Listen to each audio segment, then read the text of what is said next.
उस आत्म तत्व में वर्ण नहीं व्यापता।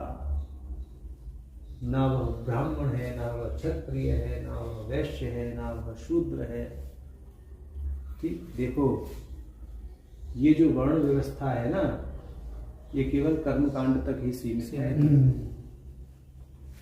ये ब्राह्मण को अमुक यज्ञ करना चाहिए, क्षत्रिय को अमुक यज्ञ करने चाहिए, वैश्य को अमुक यज्ञ करने चाहिए, शूद्र को अमुक कर्म करने चाहिए। ठीक, ये जनेऊ शिखा आदि की जो व्यवस्था है कर्मकांड तक ही सीमित है, इससे ऊपर नहीं है।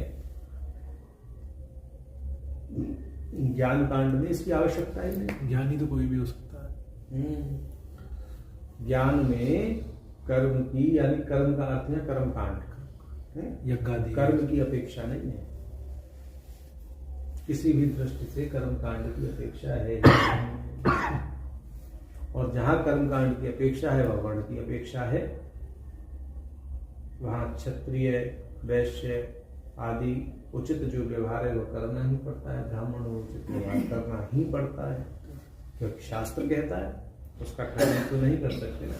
कर्मकांड के स्तर पर जो कहा गया है शास्त्र में, उसका अनुपालन करना चाहिए।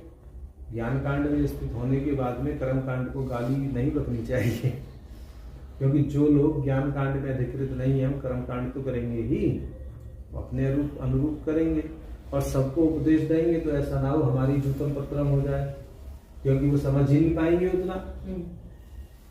कहेंगे अरे तुम्हें क्या पता, 50 शास्त्र खोल के दिखा देंगे, आपके पास में 2 ही होंगे। ज्ञान कांड में वैसे ही हल्कापन है, शास्त्र इतने ज्यादा नहीं, संख्या बल नहीं है शास्त्रों का इतना ज्ञान कांड में। कर्म कांड वालों के पास में शास्त्रों का संख्या बल है। पुराण भी कर्म कांड की बहुत अच्छी व्याख्या करता है, ज्ञान कांड की भी करता है, परंतु इतना तो नहीं है। कर्म कांड की व्याख्या नहीं है।